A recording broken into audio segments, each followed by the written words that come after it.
Well, hello there. Thanks for joining me. I am Dr. Jen, and I'm so pleased you joined me for today's show.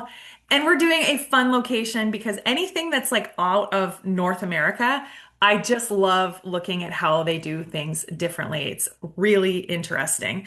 So today we're exploring the location-specific tenancy guidelines for New South Wales, Australia, down under. In all of my location specific episodes, I've included a lot of hyperlinks, in this case, 9 hyperlinks to that location to support the show. And if I find some along the way, I might add to it. You just never know. But in each of my location specific podcasts, I answer the same 4 questions. What are the basics of that location in their tenancy laws? What are the nuances in that location? What are some of the weird things that stand out or that's missing? 3, what are some guidance about abandoned items left behind by a tenant in that location? And 4, where to get help in the local area in New South Wales, Australia. As I answer these, you'll see me screen share all kinds of documents specific to that location, as well as check off the list of standard items because I've done this so many times that I've created what I call a bingo card. And at the end of the show, I will go through the bingo card and see just as a review, as a reminder of what's what.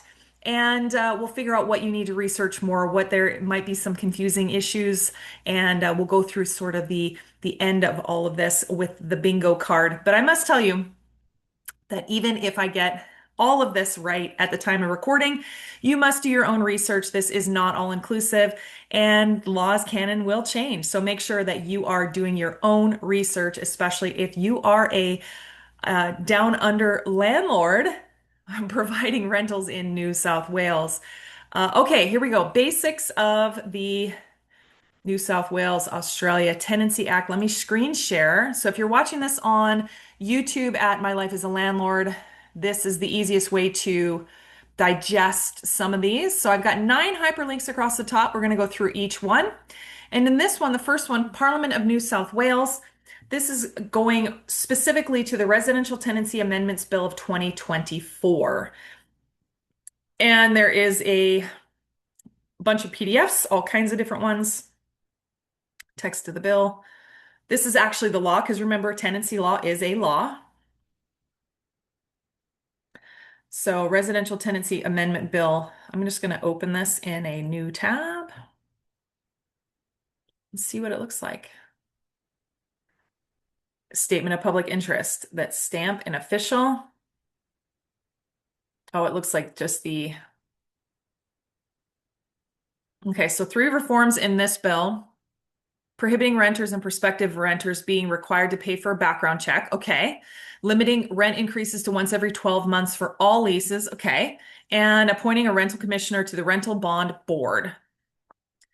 And I think there's a few more items that has been updated since then. This is 2024.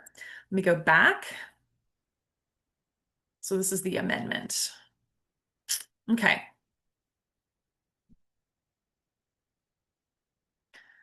I was just looking for the original. That's okay. So this one, I don't normally like to go to for-profit companies. I really try to do more government-based support and even nonprofit-based support. But this one had actually a really good one, a good article about New South Wales residential tenancy laws, a complete guide for landlords regarding 2026. And I'm recording this in 2026. So this I thought was really the most comprehensive of all the ones that I saw. A complete overview of New South Wales residential tenancy laws, including no grounds eviction bans, 2026 portable bond scheme, and help to buy updates. And of course, they give you a legal disclaimer here as well. Uh, okay, so we're gonna go through this, but then there's way more. There's more hyperlinks as well. So legislative landscape yeah, it's undergone a bunch. So it started Residential Tenancy Act of 2010. Recent updates, including the Residential Tenancies Amendment of 2024 and 2025. As we go through this, so termination reforms. So you can't have no grounds evictions. You can't just kick people out just for no reason anymore. So these include, this is what you can't do anymore. Sale of property. The landlord has entered into a contract for sale requiring vacant possession. The notice of the period of is 30 days. If the contract for sale is signed, a 6-month reletting restriction applies if the ground is used as proposed sale. So you can evict someone, you can displace someone, but you then cannot rent again for 6 months. So you can, but there is a penalty to it. Also, major renovations in BC, this is called a renoviction. But the premises require significant repairs or renovations that render the property uninhabitable for at least 4 weeks. A 4-week reletting restriction applies. So if you're whatever the amount of time it looks like is going to be under construction, then you can't rent it again for that long. Which, okay, a month worth of repairs, and then you have to wait one more month. That doesn't sound like a whole lot. In BC and other places, it's a lot more restrictive than that. It's a lot longer. Owner occupation. The landlord or close family member intends to reside in the property for a minimum of 6 months. A 6-month reletting exclusion period applies. Withdrawal from the market, meaning you're going to take the unit out of the rental market, which means if you're going to do that, you're going to displace someone, you cannot relet it for at least 12 months. And breach of agreement, serious or persistent breaches of a lease term by the tenant. Breach of agreement, just a little bit confusing. Okay, so landlords must now rely on prescribed grounds, not no grounds, prescribed grounds. So you can only do it for a sale of a property, major renovation, owner occupation, withdrawal from the market, or breach of agreement. So notice that non-payment of rent is not in here. However, you also have notice periods for non-breach termination, strictly regulated based on agreement type. For periodic leases, must give 90-day minimum notice.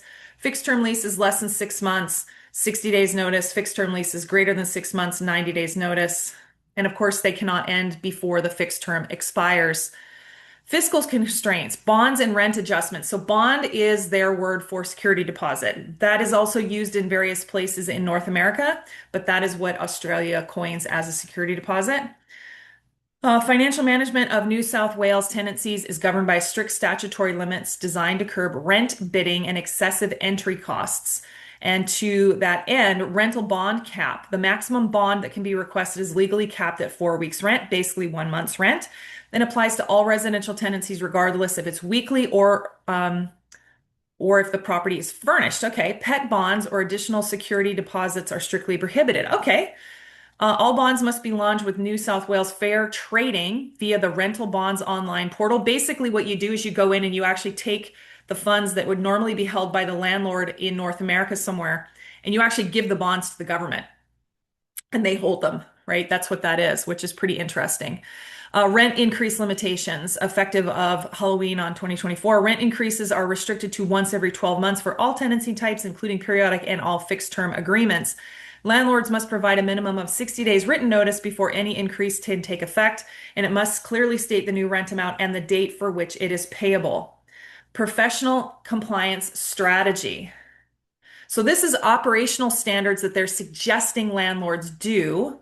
Rigorous documentation. Hello, if you've been watching this show, I'd say that as well.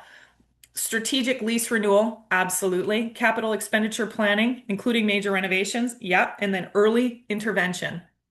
Have those awkward conversations. Also, they're talking about data-driven compliance, automated compliance. And this is, of course, they're selling you, trying to sell you a bunch of stuff. New South Wales Residential Tenancies Act of 2010.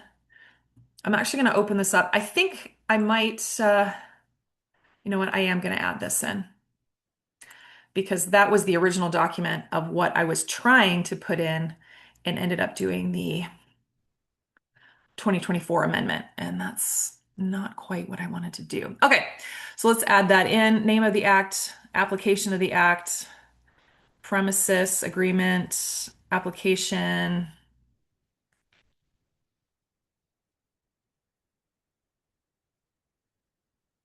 So this one, obligation, landlord's obligation to ensure written residential tenancy agreement. You've got to have it in writing.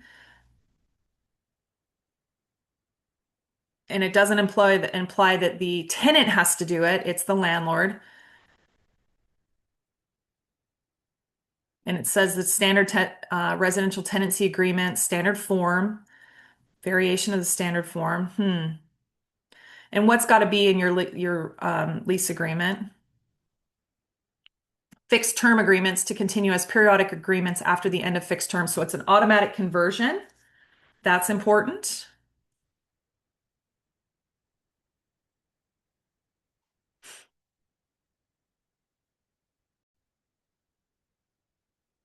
Okay, let's go back into screen sharing. New South Wales legislation. This is the Residential Tenancy Act 2010. And then, of course, there was the 2024 update, 2025 update, and this is basically setting up. I'm just going to look through some of these because some of these are on the uh,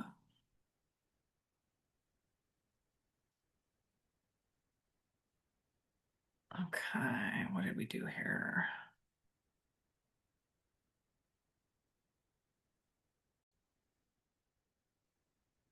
Okay. Let's go back through some of these.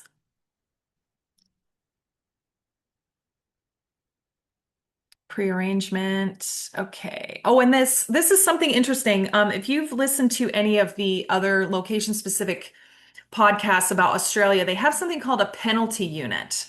And the penalty unit is actually a defined dollar amount. And the fines are in penalty units. And then what they do is every year they'll change what the value of a penalty unit payment is. It's pretty interesting. So there's different penalties. So the one that brought this up was a landlord or landlord's agent must not advertise or otherwise offer residential premises for rent unless a fixed amount of rent for the premises is stated in the advertisement or offer. And then maximum penalty for an individual is 50 penalty points or otherwise is 100 penalty points. And so there's the penalty units are not penalty points, penalty units. So the penalty units are used as a measure so that they can change the value, which means they can change the penalty amount. So there's no dollar amount in here, which that's typical what you see in North American tenancy laws is that there's like a dollar amount or maybe even a percentage. This one, they just set, okay, here's the penalty unit and then the value of a penalty unit. Let's see, how much is a penalty unit worth in Australia today? Okay. Penalty unit is, as of November 2024, $330. Now, of course, that's Australian dollars, $330 per penalty unit. And then let's do a tenancy conversion. Sorry, currency conversion. Currency conversion, converter. Okay, so if something is 50 penalty units, 50 penalty units, and it's 330 Australian, that is 16,500 Australian dollars. And so that's 16,500, whoops, 16,500. Okay, so let's look at what that is in US dollars. Just over 11 grand.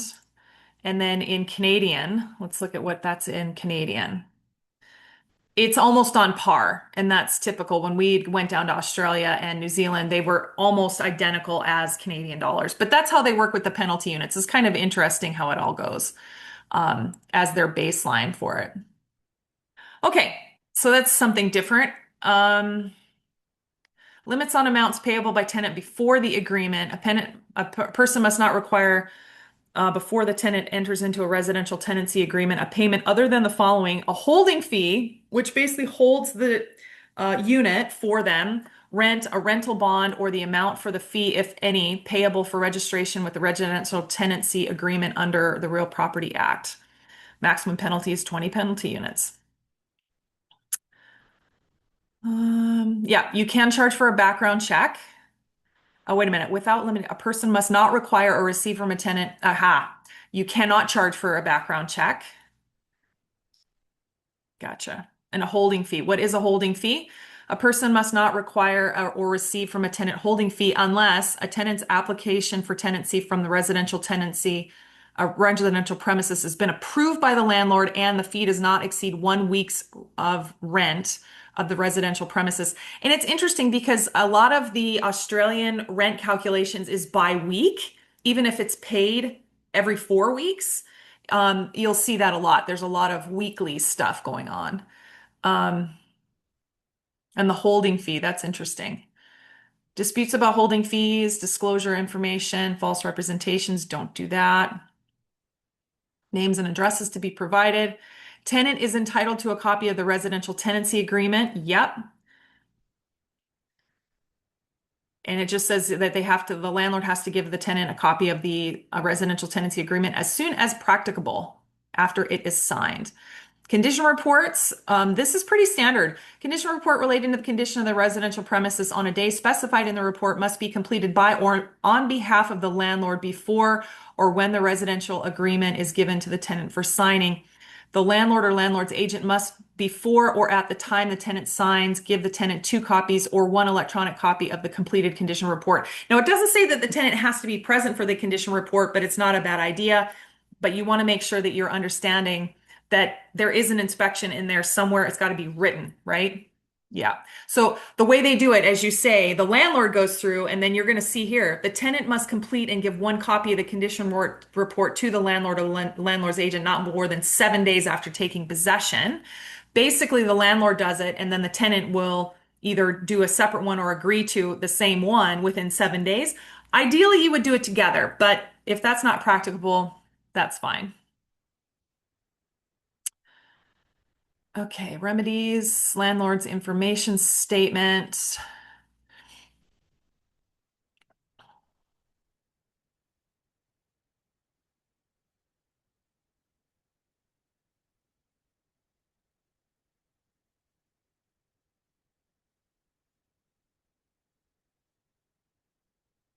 Payment of rent by the tenant. 2 weeks in advance. Yeah, you don't have to, the landlord must not require a tenant to pay more than 2 weeks rent in advance. Yeah. A tenant may pay more than 2 weeks rent if the tenant wishes, but can't be required. Yeah. Okay, acceptance of rent by the landlord. The landlord must accept payment of unpaid rent by a tenant if a landlord is given a termination notice on the grounds of failure to pay rent under the residential tenancy agreement and the tenant has not vacated the residential premises. Basically, if a tenant is not paying rent and the landlord has basically started grounds of eviction of non-payment of rent, and then the tenant comes in and pays unpaid rent. Now, it doesn't say partial rent, it says unpaid rent. If the tenant remedies it, then they cannot, then it looks like the eviction will stop, right? Which makes sense. Hmm. Yeah, so it says a note, a residential tenancy agreement may generally not be terminated by the tribunal or possession of residential premises to be recovered on the grounds of failure to pay rent if the tenant repays the rent or complies with an agreement to do so. Yeah. Okay, so tenant must be offered ways to pay rent that is free and convenient. Interesting. Okay, the following prescribed ways to pay rent by center pay operated by a Commonwealth or an approved electronic bank transfer method. And I got to tell you, Australia is like really slick with their electronic payments. In fact, when I told our Australian family that I was still writing checks, like when we built Paradise Ridge, I was writing hard checks for everybody and receiving checks and things like that, they thought we were absolutely insane. They're doing wires and ACHs and things are happening the same day and they're typically free. Sometimes they have a fee to them, but it was very interesting that they just do a lot of things electronically regarding money. And when it's relatively new, especially in the US, like Venmo and Zelle, that's relatively new for rent collection, but Canada has been doing e-transfers for a very long time. I would say at least 20 years that I can remember. And that was almost unheard of in the US. When I got to Canada, you didn't hear about electronic transfers. It's pretty interesting. Okay. Um, this is all about rent receipts, rent records, utility charges payable to the tenant, payable by the tenant, sorry, Water usage charges payable by the tenant.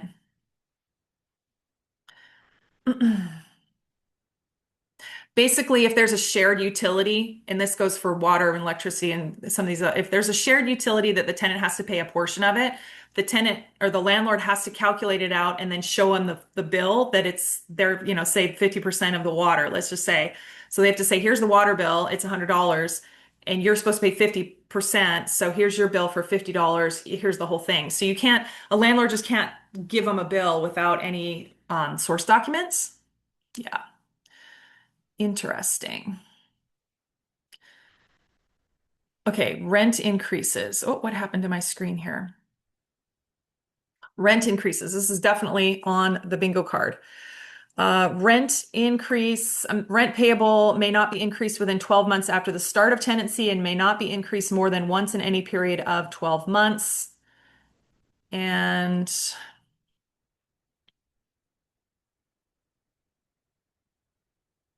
got to give proper notice. It doesn't say what proper notice is. And then however much it is, yeah, looks like they'll publish what it is. Excessive rent orders. This is something similar. If you listen to Connecticut recently, excessive rent orders. Appeals can be made to the tribunal there in New South Wales. If the tenant applies to make any of the following orders, that an order of an increase under an existing or proposed residential tenancy agreement is excessive, and that from a specified day, the rent for residential premises cannot exceed or must not exceed a specified amount, or an order that rent payable under an existing or proposed residential tenancy agreement is excessive, having regard to reduction of withdrawal from the goods, services, facilities. Mhm.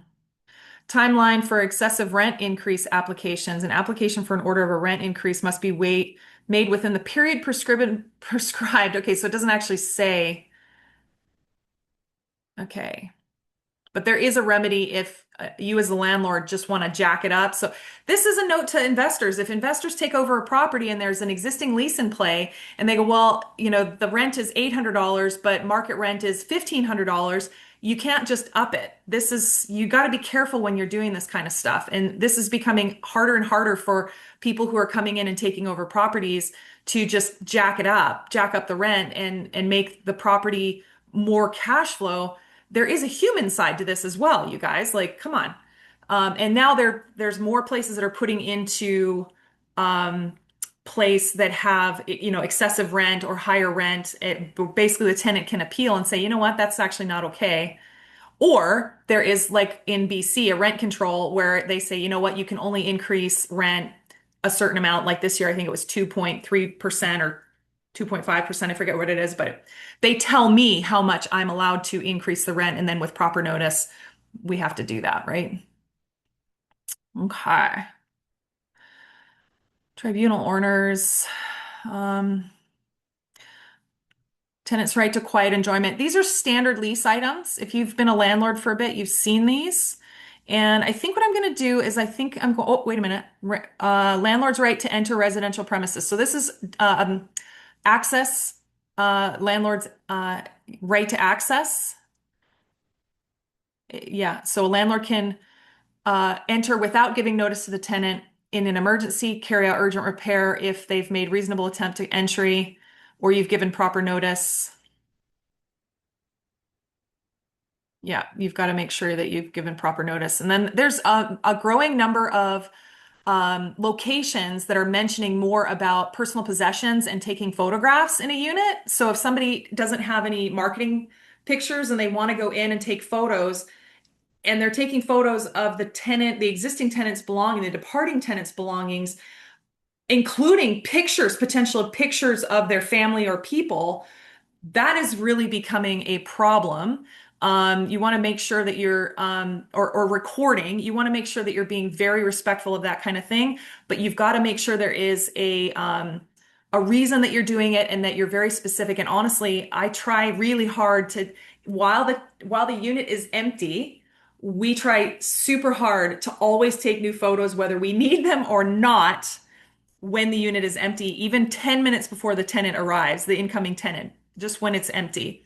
The other thing that we can do is you can take existing photographs and throw them into an AI of some kind and add different furniture or remove pictures, fix them up. But there's abusive access. And this is talking more about publishing photographs with the tenant's consent, entry with the tenant's consent, repairs. I'm just going to scroll down some of these because some of these are in here. Oh, let's go to pets. Yay. I like pets. Now, this specifically, now I'm just going to note this is the 2010 Original Residential Tenancy Act. This has been changed recently. We're going to see that here in a second. So I'm thinking that we're just going to, you know what, I'm going to go to the next hyperlink because we could go super deep dive on this and we're getting more into it and we'll pick up most of these in the bingo card. But let's go because there is a couple of updates, especially in 2025 regarding pets. So this is pretty important. Um, so this is called urbanrenters.com.au, Urban Renters Agent. And this is an article about what the new rental laws are, the changes in 2024 that came into effect in 2025. Some of these we had already talked about unfair evictions, no ground evictions, and then rent increase, payment protection, and then pet ownership. This is the one thing that we didn't see in the other hyperlinks. So this pet ownership right under the new laws, this is why I wanted to switch from the original 2010 document. One of the most celebrated reforms in pet ownership in the rental properties in New South Wales from May 19, 2025, it will be much easier to keep a pet at your rental home. However, you will still require landlord's permission when renting with pets. The new framework establishes a structured process with clear rules governing when landlords can refuse permission and what conditions they may reasonably impose with any written tenancy agreement. A renter will be able to apply to keep a pet with the landlord only able to decline for certain reasons. Landlords will need to respond to a pet request within 21 days, and if they do not respond, the pet will automatically be approved. This automatically approval mechanism ensures that landlords cannot simply ignore pet requests indefinitely. A landlord may refuse a pet only if more than 4 animals would live at a property, the property is unsuitable, i.e., fencing or open space, or pet welfare would be harmed. The animal is prohibited or restricted or would breach other laws or bylaws, including strata and community rules, and could apply to things like chickens. You can't have a cow, things like that, right? But maybe you can have a cow based on where you are. If the landlord lives at the property, the landlord can deny the pet. The tenant refuses to take a reasonable condition for keeping the animal, and the animal is likely to cause damage exceeding the bond, especially if it is an aggressive breed or it's quite large. There's other grounds for that. So, but again, seek legal help for that. But if the landlord does not respond within 21 days, approval is automatic and the consent continues for the life of the animal at the property. Consent continues for the life of the animal at the property. So key tenant protections and rights and obligations. Landlords cannot ask a renter to increase the bond or the rent as a condition for allowing the pet. So no pet rent and no additional security for the pet. Strata scheme bylaws. So strata schemes are, this would be like a condominium. Strata is a strata in Australia. They also call this a body corporate. But a strata scheme bylaw that bans all pets are not valid and cannot be used to refuse a pet. So even if the strata bylaw says that pets are not allowed, that's not permissible according to this new change. Automatic approval applies if landlords fail to respond in 21 days. New South Wales Fair Trading will assist in mediating pet disputes, and I bet they're a year into it now, so I bet there has already been a number of disputes. The New South Wales Civil and Administrative Tribunal, NCAT, has final authority on pet disputes, and tenants are responsible for ensuring pets that don't disturb quiet enjoyment of other residents. Okay, where disputes arise regarding pet applications, New South Wales Fair Trading will have much more active in mediating, but NCAT will have the final word on keeping your pet. Okay. Application fees and upfront costs. This is also another change, and this is on the bingo card. We kind of talked about it a little bit. We're going to go in here. But the changes that started to occur on October 31st, 2024, make it clear that a tenant or prospective tenant cannot be charged extra costs for searching, applying for, or starting a tenancy. So prohibited fees, things they cannot charge: background check fees, credit check costs, reference verification charges, tenancy agreement preparation fees, application processing fees, administrative charges for applications. Permitted costs, meaning a landlord can charge them a rental bond slash security deposit, first rent payment in advance, legitimate holding deposits, but there can be no separate pet bond or pet deposit is allowed, not that. Utilities connections, but the tenant has to arrange that. The landlord doesn't receive that money. And then tenant insurance if the tenant chooses. So that's important that we know that because that's definitely on the bingo card.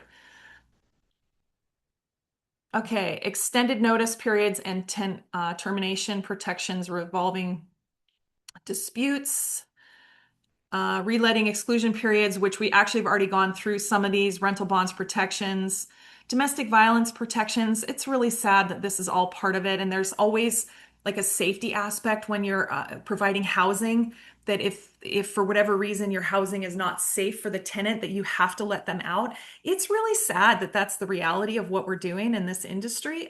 It's just really heartbreaking. There's one other thing that's coming up, and I like that they kind of give this look ahead. Portable bonds scheme. So basically, what they're doing is a portable rental bonds have been announced, and what this is it means that your security deposit, what we would call a security deposit in North America, could be applied to your next place. Because remember, the bond, the security deposit, is not held by the landlord; it's held by the government, right? And so, if a landlord wants to make a dispute or a deduction of beyond normal wear and tear, they actually have to make an application to the government to get that money back to cover things like unpaid rent, willful damage, beyond normal wear and tear, et cetera, et cetera. But portable rental bonds, in fact, when we were in Australia, they were talking about this, that the portable bond system will significantly reduce financial barriers to moving between rental properties because you don't have to come up with extra cash to pay for a second bond while you're waiting for the first bond to be released. It simply just transfers. Kind of cool. And then they've got more enhanced data privacy. Yeah. Okay, we're gonna keep going. Let's talk more about abandonment of rental premises. This is AussieRentLaws.com. New South Wales abandonment.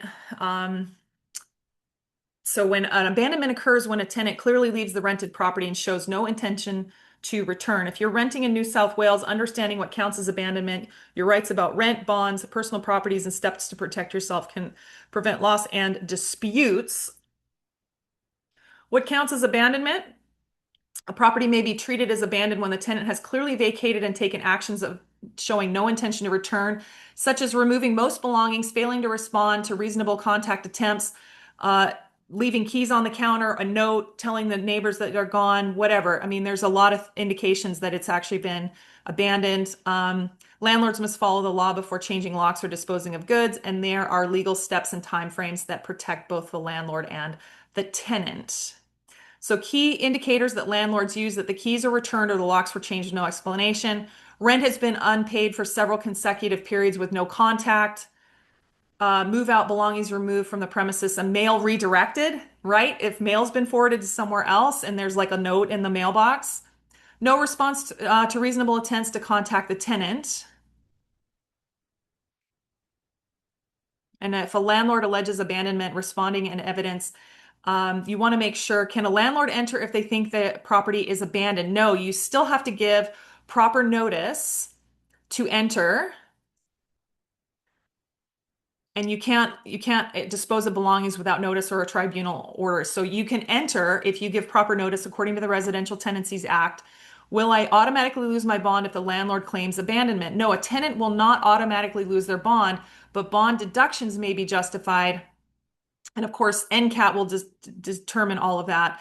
How long before a property will be considered abandoned? There's no single fixed period, but courts and tribunals look at the whole situation, including actions like removing belongings, failure to pay rent, lack of contact.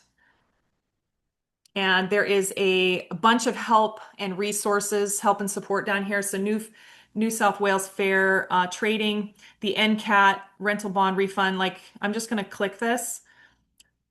because I think, oh, it says page not found. Lovely. New South Wales Fair Trading. Ending a tenancy. Hang on a second, because it says, oh, here we go. So this goes back to New South Wales government, my service, New South Wales. If you scroll all the way down to the end, on the bottom of any page will give you the list of all the hyperlinks, and this is no different. And so there, if you're having an issue and you want to get a hold of someone, then you can just call whoever, or there's links. It looks like there's even a chat bot here. And here's customer service. Let me click on the customer service. Make an inquiry. Here it is. And just talk to them. Say, I am having this problem, or I have this situation is going on. Who do I phone? They will tell you. They will tell you exactly who to phone. Okay, here we go. Let's keep going. I've got a couple of legal aid help places, free legal help and support, social support in New South Wales. This is Law Access NSW. But it is clcnsw.org.au. And there's an email address, a website, and a phone number. But there's also a couple hyperlinks for find free legal help and 42 community legal centers in New South Wales. So I'm sure you'll be able to find one near you. There's also Aboriginal Law Service, legal aid. So this is one of the hyperlinks in the show notes. So if you need some help, there's other forms of legal support. I mean, there's just a ton of hyperlinks in here. Self-help resources, Justice Connect, Law Access NSW Online. Visit the Australia Pro Bono Center website if you need. There's a factful. Let's go to this. Fact sheets. There's a ton of hyperlinks on this. So this is the Pro Bono Center self-help legal situation, legal information. And so it says Australia-wide legal information. Let's click on New South Wales. Oh, even more stuff. Wow. Law Access, Law Assist, the Law Handbook, Legal Information Access Center, Find Legal Answers, Not-for-Profit Law, Ask Lois. Lots of stuff in here. Okay. Lots of resources for you. Now, I always try to find different, like landlord associations, tenant associations, the bar association, trying to help you figure out where can you get into the room and into the space of other locations, other people, so that you can get your questions answered and you can learn, right? Especially get in these groups. And when things change, there's usually a buzz of activity going, oh, this is coming up, or this passed legislation, or this is coming up, or this happened, right? Really good. So this one is Property Owners Association of New South Wales. So poansw.com.au, and changes to rental laws. Like this is developers rush to beat the clock on affordable housing rules change. Now, some of these are older. These might be a little bit stale. Ask us how we can help your property business. Become a member. So you can check that out. Australian Landlords Association. So this doesn't necessarily mean it is a specific to New South Wales. Become a member. Let's see if we want to become a member. What do we do? That's australianlandlords.com.au, by the way. And it's coming up because I've hit join now.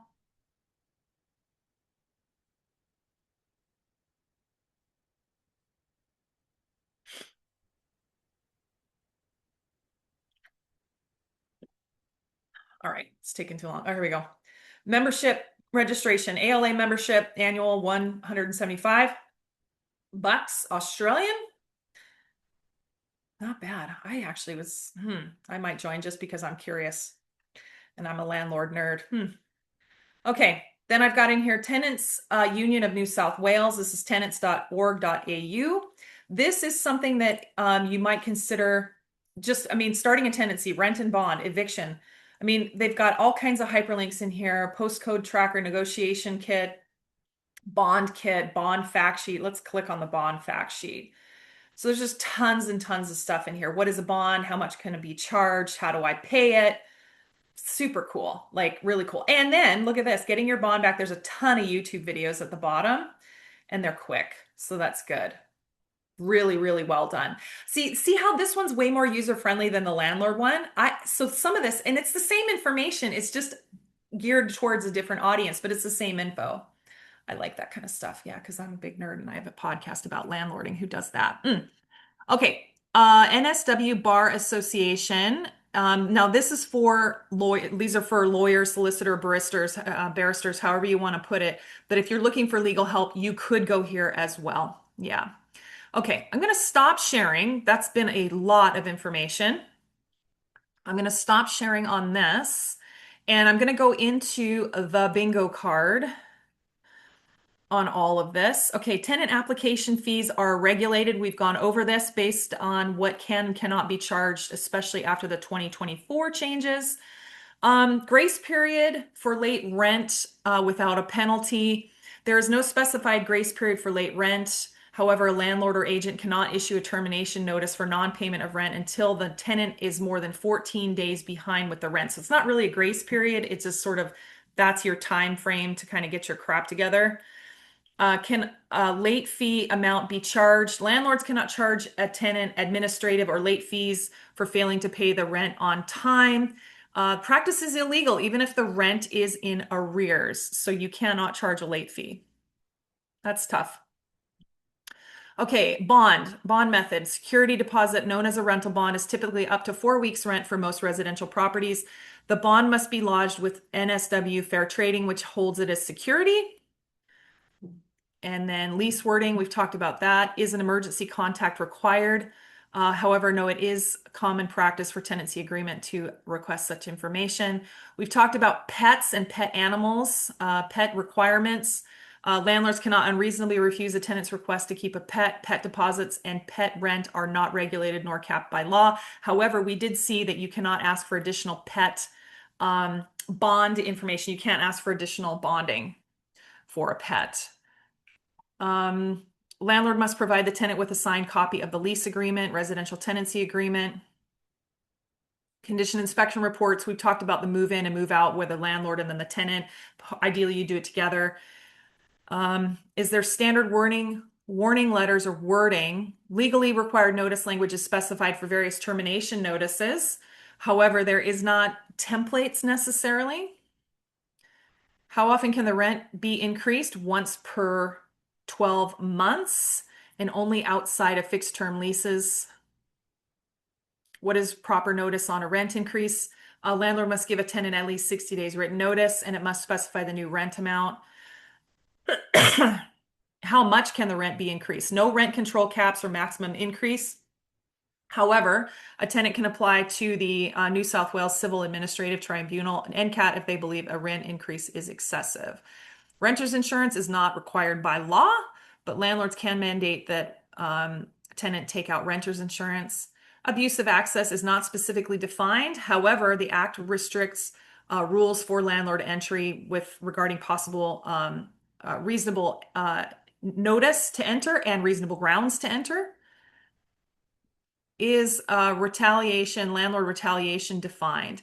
Yes. If a landlord gives a termination notice when a tenant tries to enforce their legal rights, i.e. asking for repairs, the tenant can apply to the tribunal for an order that the termination notice was retaliatory and has no effect. Tenants must apply before the termination date in the notice and within 30 days for certain grounds. Is the end of a fixed lease abrupt or does it automatically convert to periodic? If a fixed term agreement is not terminated by either party, it automatically converts to month to month. Okay. Acceleration clause, which would make a tenant liable for all the remaining rent if they terminate a lease early, are generally prohibited in New South Wales residential tenancy agreements. If a tenant breaks a fixed term lease early, they are typically liable for costs incurred by the tenant due to the break, such as reletting fees and the loss of a rent until a new tenant is found, but not the entire remaining rent. Condition inspection at move out. We've already talked about this. You want to make sure you have a comparison and because that's normal wear and tear. That's your grounds to make application to deduct from the bond if there's willful damage. Or if a pet has damaged it now that the pets are in play, right?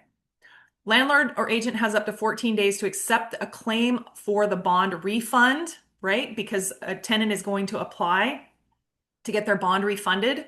But if a tenant claims the bond online via rental bonds online and all details are correct, the rental bond should be returned within 2 business days after the claim is accepted by the landlord or the agent. If there is a dispute, there may take longer. Okay. Can you use the deposit as last month's rent? Yes or no? No, you can't. And in this case, it doesn't make sense because the landlord is not holding the bond slash security deposit. The government is holding it. So it doesn't make sense. Okay, and then the timing for eviction, abandoned items. Okay, so this one we didn't get too much into abandoned items. Personal documents require 28 days written notice before secure destruction or return to the author.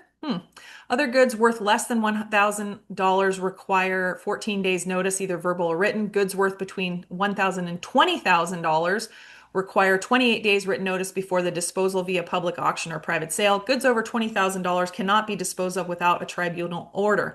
Landlords can charge for actual costs incurred in removing, storing, maintaining, or insuring goods, but not an occupation fee. So if you're in an abandonment situation, you definitely want to do your homework on this. And is there anything else unique or different that stands out? Several unique aspects of New South Wales residential tenancy law. Recently, the ban on no grounds evictions, making it easier for tenants to have pets, and capping rent increases to once yearly for all leases, and banning fees for background checks. And this is interesting. Additionally, toilets must be dual flush to meet water efficiency standards. That's new in New South Wales, but that's okay. That's a good thing, right? So, water, you can tell water is a big deal down under. Yeah. Okay, as we come to the end of this location specific podcast for New South Wales, Australia, I am answering the same 4 questions as I do in all of my location specific podcasts, including what are the basics of that location, what are the nuances of the tenancy laws in that location, guidance about abandoned items left behind by a tenant in that location, and then where to get help in that local area. As I did that, you saw me keep track on my bingo card of standard items I see most often in tenancy laws in those different locations, which helped as a summary for this location. This is the same format for every location specific episode. So if you're interested in another geographic area, you already know what I'm going to talk about, just in a different location. One more time, this episode is not all inclusive. You must research further in your specific area to make sure that even if I get 100% of this right at the time of recording, as soon as I hit stop, as soon as you hear this, things can and will change. So you want to make sure that you are in the environments so you're going to catch up with the conversation about the changes. So, and having said that, make sure you're educating yourself on what the laws are now, especially the 2024 and 2025 changes, as well as get in the room either on social media, like electronically, or physically in the room with other New South Wales landlords, with other property owners. You want to have physical meetings, you want to have conversations with people, you want to catch up with what is going on, what are the biggest problems, especially I'm betting that these tenant changes, or sorry, the pet changes have caused a ruckus, especially for a body corporate. If the body corporate has a no pets requirement in the bylaws for, let's say, a certain property or certain building, and now this 2025 change says no, it doesn't matter, you have to let pets in, then what? So I bet there's a lot of conversations just on those changes, and I bet they're probably not all good. So you want to make sure you're getting yourself educated on those changes and what's coming up. But you want to also interact with other landlords who are doing what you're doing. Learn from them. I hope you enjoyed today's show all about New South Wales, Australia. I love doing these non-North American shows. It just shows that you get to do, they do landlording, but they just do it differently, which is kind of cool. Don't forget to subscribe to this show for more expert advice and real stories from across the rental property world. I'm recording this episode today from Maui, Hawaii. Why? Because real estate takes you places. Where do you want real estate to take you? Join me in the next episode, which is live right now, episode 239, about the Commonwealth of Massachusetts. I'll see you there.